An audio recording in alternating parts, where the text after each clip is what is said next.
2000 was a time where women were gradually featured as characters with agency and livelihood.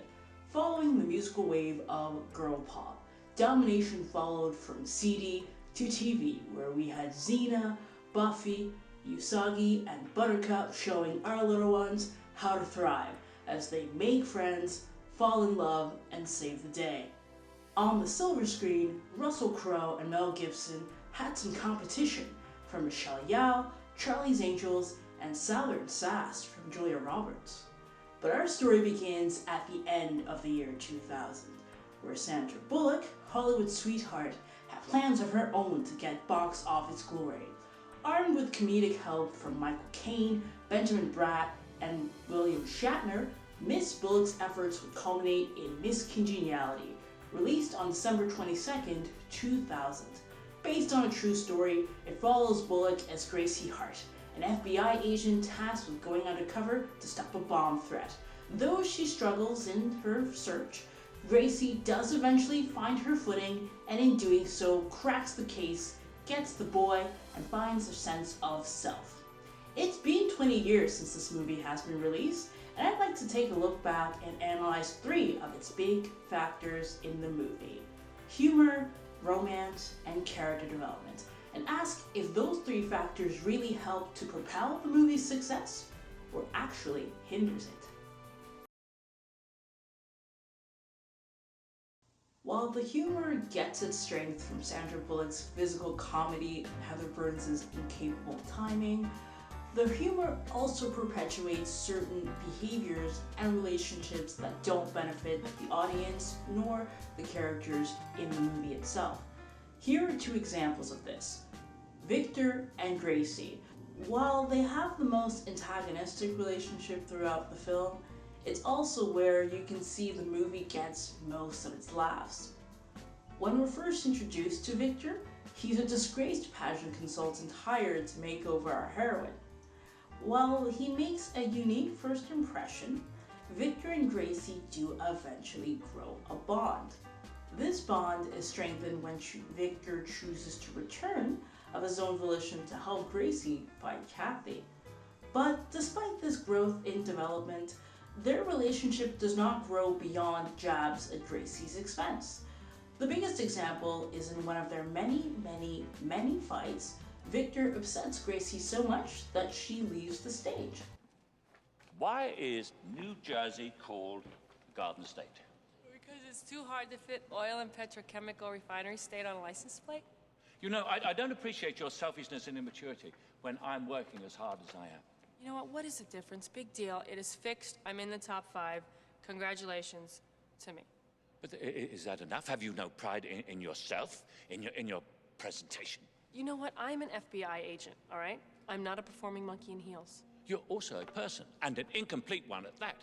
In place of friends and relationships, you have sarcasm and a gun. Oh, I have sarcasm? When every word that comes out of your mouth is dripping with disdain? Ah, that is because I am a miserable, grumpy elitist, and that works for me. You know what? I don't have relationships because I don't want them. And I don't have friends because I work 24/7. And you have no idea why I am the way that I am. Well, as we're practicing interviews here, why are you the way you are? Well, she does end up venting her frustrations to Eric, and the movie moves on from this. I would have appreciated if the movie had chosen to show, as a proof of their character development, their resolution of this scene. But due to the nature of the film, the plot is never really addressed. This is because the movie doesn't really care that these characters tried to grow and build a relationship. No, they're just here for the laughs. They're here for Victor's jabs, and they're here for Gracie's pratfalls, but nothing deeper. Example number 2 is much more subtle and insidious to the eye. Using Frank Morningside and Gracie's male FBI colleagues, the movie wants to frame the same set of behaviors differently based on the roles that each character plays. For better context, Frank Morningside is an assuming, bumbling man who occasionally gauds and harasses the women around him. But then it's revealed that he's actually one of the terrorists plotting to blow them up. Therefore, based on his unattractive looks and his role within the movie, his lewd actions are rightfully punished. However, on the flip side of this, you have Gracie's male FBI colleagues, which include her own love interest, and they also engage in the same set of behaviors, not unlike that of Frank. They catcall, they harass, and they generally make the women around them feel uncomfortable, especially Gracie. But because of their role within the movie as the good guys, their role never actually gets questioned. Their behaviors never get reprimanded. And in fact, one is encouraged. And once again, it's used at Gracie's expense. Gracie Lou, listen up. Operation Thong has commenced. Why don't you stun gun yourself? I knew she'd like that one.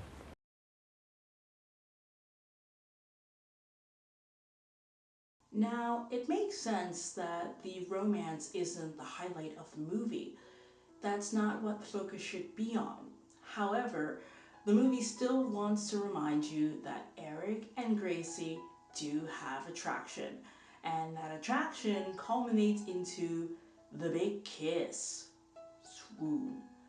But just like Victor and Gracie, you'll see that on a closer look, Eric and Gracie also have some tension in their relationship, and that is again not addressed. In fact, one has to question why the movie really wants us to root for these characters to get together. On a closer look, Gracie has an impulse problem, and she repeatedly disobeys orders, whereas Matthews, he has difficulty expressing his feelings towards Gracie, and tends to take credit for her work when it's clearly something that he hasn't done.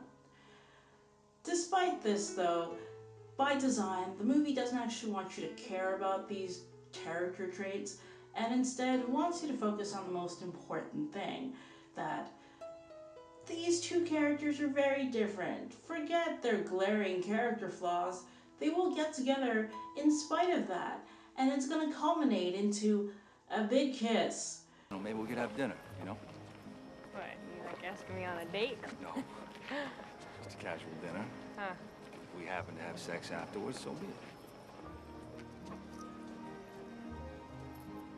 You think I'm gorgeous? You wanna date me, love me, and marry?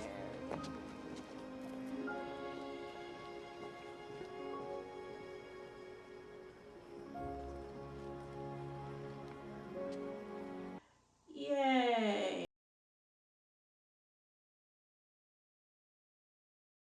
Now, let's begin by acknowledging that Gracie does have a character arc.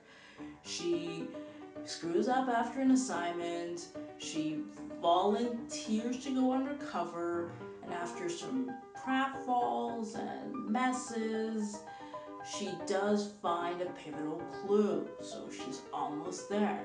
But then, that's where everything kind of falls apart. McDonald fires her, Victor leaves her, and Matthews effectively abandons her. However, she gets some friends, and with those friends and a little bit of a touch-up, she gets into the top 5. After a threatening speech, Gracie then eventually defeats Kathy, reveals her evil plans, and saves the day. And with that, she gets the boyfriend and gets some friends. But this story doesn't sit well with me. In fact, it makes me feel like Gracie's story is unfinished. Let's explore how by looking at a character's wants and needs. A character's wants is defined by something external. It's something that the character states that they want in order to feel fulfilled. What does Gracie say that she wants? This she says to Eric. I don't care. I don't care, you know, because I am the job. I am the job, and I'm okay with that. I mean, you're the job, right? Yeah, I'm the job. We're Right, all the right. job. She wants to be the job. Now, Gracie might be a screw-up, but she does feel fulfilled in this role, despite her not being very followy about it. Now, in the meantime, Gracie might say that she wants to be the job, but does she really get what she needs? A character's needs is somewhat the opposite of a character's wants, but it isn't internal or external. It's something that's within the movie that states that a character needs, and it's a personal realization that makes them realize that they need something else to make them feel complete.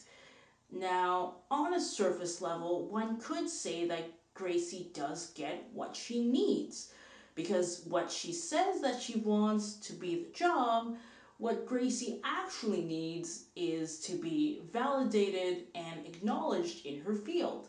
And on a surface level, this does seem to be the case. After all, at the end of the movie, Gracie's viewpoint of femininity has changed for the better. She has a hot boyfriend, and the pageant contestants do acknowledge her and what she's done for them. However, because the movie never actually goes forward and asks the deeper question upon Gracie's character, such as her lack of impulse control and why she was able to get into the force, or why she doesn't pay attention to order, she doesn't like authority. Because of this lack of attention to that particular narrative, I feel that the movie doesn't really want us to care about Gracie as a person, and therefore consequences don't really apply to Gracie's actions. Because yes, when we first meet her, McDonald threatens to fire her, but Matthews vouches for her. And when McDonald does eventually fire her effectively, her forward acts of heroism and saviorism kind of bring her back into the force and effectively erases all previous acts of insubordination. Because at the end of the day, this is Gracie's story. But we're not going to explore the deeper meaning of what she is.